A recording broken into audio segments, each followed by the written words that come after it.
पूना के पास में एक गांव है, उस गांव का नाम था पुरंदरपुर। क्या नाम था? पुरंदरपुर में एक ब्राह्मण रहते थे। उच्च वशिष्ठ कुल में ब्राह्मण का जन्म हुआ। थे तो ब्राह्मण, शिखा सूत्र भी रखते थे, तिलक भी लगाते थे, लेकिन ब्राह्मणों जैसा स्वभाव नहीं था, केवल स्वरूप था। एक बात याद रखिएगा, जात पात पूछे नहीं कोऊ, हरि को भजे सो हरि को हो। कितनी बार ऐसे ऐसे भक्त हैं जो जाति में भले ही श्रेष्ठ नहीं है, पर ठाकुर जी ने उनको ब्राह्मणों से भी ज्यादा महत्व दिया है। श्री तुकाराम जी महाराज वे ब्राह्मण नहीं थे, पर श्री तुकाराम जी का अभंग सुनकर के छत्रपति श्री शिवाजी महाराज भी उनके सामने हाथ जोड़ करके बैठ जाते थे।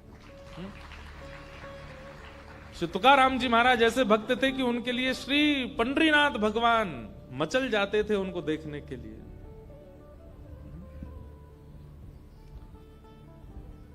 चोखो मेला पंढरपुर के पास भक्त हुए, उनका चरित्र मैंने कहा है। कैसे अद्भुत भक्त, श्रेष्ठ जाति के नहीं थे संसार के लिए, पर ठाकुर जी के लिए। ठाकुर जी आप किस वर्ण में जन्मे हो इससे ठाकुर जी को ज्यादा फर्क नहीं पड़ता, पर जहां भी जन्मे हो आपका स्वभाव कैसा है वो ठाकुर जी देखते हैं। आपका व्यवहार कैसा, आपकी विचारधारा कैसी। तो ये उन भक्तों के लिए जिनका स्वभाव अच्छा नहीं है, जिनका व्यवहार अच्छा नहीं है, जिनके विचार अच्छे नहीं है, वो भक्त बहुत ध्यान से सुनिएगा इस कथा को। तो पुणे के पास में एक गांव है पुरंदरपुर, वहां पर एक ब्राह्मण रहते थे। स्वरूप ब्राह्मणों का था पर स्वभाव वैश्यों का। वैश्य मतलब हमारे बनिया भाई लोग, उनके जैसा उनका व्यवहार था। कैसा?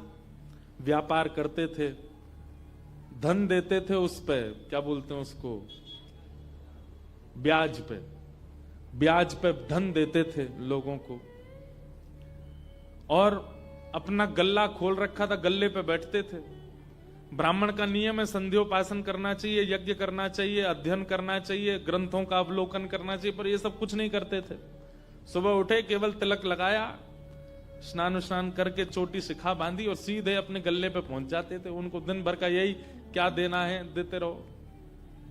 और इन सबके साथ साथ महाकंजूस, खूब धनवान थे। भगवान की कृपा से उन पर ब्याज का इतना धन आता था कि वो पूरे पुरंदरपुर गांव को अकेले भोजन करा सकते थे। पर इतने कंजूस थे, इतने कंजूस थे, दूध में अगर मक्खी भी गिर जाती तो दूध छान के पी जाते थे।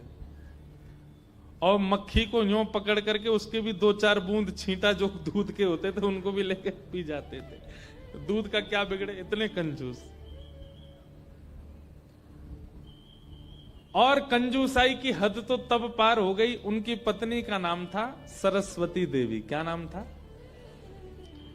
तो सरस्वती देवी जो थी, उनके पिताजी ने इसीलिए ब्याह किया कि भाई ये विप्रदेव जो हैं बड़े धनवान हैं, बेटी खुश रहेगी हमारी। तो सरस्वती देवी का ब्याह हो गया। उनकी मां ने, पिता ने जितने गहने दिए, ब्याह के अगले दिन ही, सब लोग इधर देखो, बहुत ध्यान से सुनो कथा। ब्याह के अगले दिन ही सुबह सुबह ब्राह्मण देवता उठे, देवी सुनो, सबरे गहने उतारो अपने। बोले क्यों? अरे देखो कितनी अच्छी नक्काशी की है इसमें, कितने अच्छे से तुम्हारे कुंडल बने हैं, कितने अच्छे तुम्हारे गले के हार बने हैं, हाथ के तुम्हारे बढ़िया कंगन कड़ूला, रोज पहनोगी तो घिस जाएंगे, उतार दो सबको। पत्नी ने भारी भारी सामान सब उतार दिए, कानों के कुंडल, नाक की बाली और गले का एक मंगलसूत्र रहने दिया, हाथ के कंगन रहने दिए, पैरों की पाजेब और पायल रहने दी। लेकिन पुरंदर, ये अपने ब्राह्मण देवता जो थे, इनको वो भी अच्छे नहीं लगते थे। रोज अपनी पत्नी को, क्यों इनको पहन के घूमती है, उनको दे दो, अंदर तिजोरी में रख दूं मैं। पत्नी